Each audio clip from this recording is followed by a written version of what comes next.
ಗ್ರಾಮೀಣ ಪ್ರತಿಭೆ ಕನ್ನಡ ನಟ ಗಡ್ಡಪ್ಪ ಇನ್ನಿಲ್ಲ. ತಿಥಿ ಸಿನಿಮಾ ಮೂಲಕ ಜನಪ್ರಿಯತೆ ಪಡೆದಿದ್ದಂಥ ಗಡ್ಡಪ್ಪ ಅನಾರೋಗ್ಯದಿಂದ ಬಳಲುತ್ತಿದ್ದ ಗಡ್ಡಪ್ಪ ಅಲಿಯಾಸ್ ಚಿನ್ನೇಗೌಡ. 89 ವರ್ಷದ ಗಡ್ಡಪ್ಪ ವಯೋಸಹಜ ಕಾಯಿಲೆಯಿಂದ ನಿಧನರಾಗಿದ್ದಾರೆ. ಏನ್ ನಿನ್ ಪ್ರಾಬ್ಲಮ್ಮು ಅಂತ ಡೈಲಾಗ್ನಿಂದನೇ ಫೇಮಸ್ ಆಗಿದ್ದಂಥ ಗಡ್ಡಪ್ಪ ಇನ್ನಿಲ್ಲ. ಮಂಡ್ಯ ತಾಲೂಕಿನ ನೊದೆಕೊಪ್ಪಲು ಗ್ರಾಮದಲ್ಲಿ ನಿಧನರಾಗಿದ್ದಾರೆ. ಅಂತಾರಾಷ್ಟ್ರೀಯ ಪ್ರಶಸ್ತಿ ವಿಜೇತ ಸಿನಿಮಾ ತಿಥಿ ಸಿನಿಮಾದಲ್ಲಿ ಅಭಿನಯಿಸಿ ಸಾಕಷ್ಟು ಜನಪ್ರಿಯತೆಯನ್ನ ಗಳಿಸಿದಂತಹ ಗಡ್ಡಪ್ಪ ವಿಧಿವಶರಾಗಿದ್ದಾರೆ.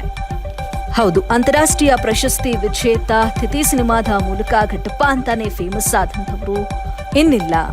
ನೊದೆಕೊಪ್ಪಲು ಗ್ರಾಮದ ಗಡ್ಡಪ್ಪ ಅಲಿಯಾಸ್ ಚಿನ್ನೇಗೌಡ ಅವರಿಗೆ 89 ವರ್ಷ ವಯಸ್ಸಾಗಿತ್ತು. ಮೂಲ ಹೆಸರು ಚಿನ್ನೇಗೌಡ ಆದ್ರೂ ಕೂಡ ಗಡ್ಡಪ್ಪ ಅಂತಾಲೆ ಕರೆಸಿಕೊಳ್ತಾ ಇದ್ರು.